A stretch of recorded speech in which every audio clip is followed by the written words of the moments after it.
minsan nagiinuman pa.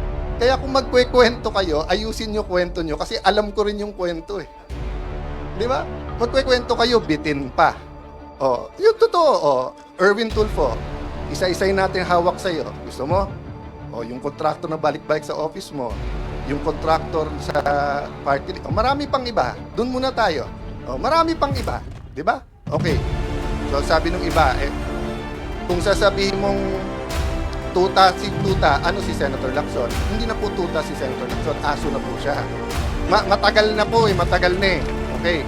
But ano ang ibig ko sabihin sa aso? Anong klase? Iba-iba kasing klase ng aso. Yung kayo po, pagka may utos sa inyo, kayo ay nag-asikaso.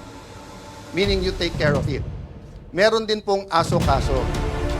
Ano yung aso-kaso? Tatahol yung aso, kakasuhan. So kung makikita nyo po makikita nyo, ang usual procedure, kaya may affidavit o wala, ang witness itetest mo, huwag mong pababasahin ng affidavit. Kasi baka hindi siya gumawa ng affidavit. Si Senator Lacson, binaliktad niya. Hindi, basahin mo na lang yung affidavit. Hindi, sandali, payagan mo muna ang DOJ, kunin yung witness, gagawin yung affidavit. Pagbalik, basahin mo yung affidavit. Hindi po yun ang sistema.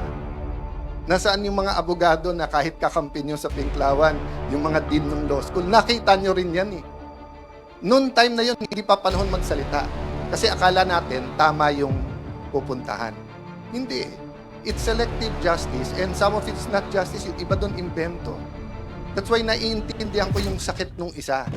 Nasabi niya, inosente ako pa kakasuhan, plunder pa.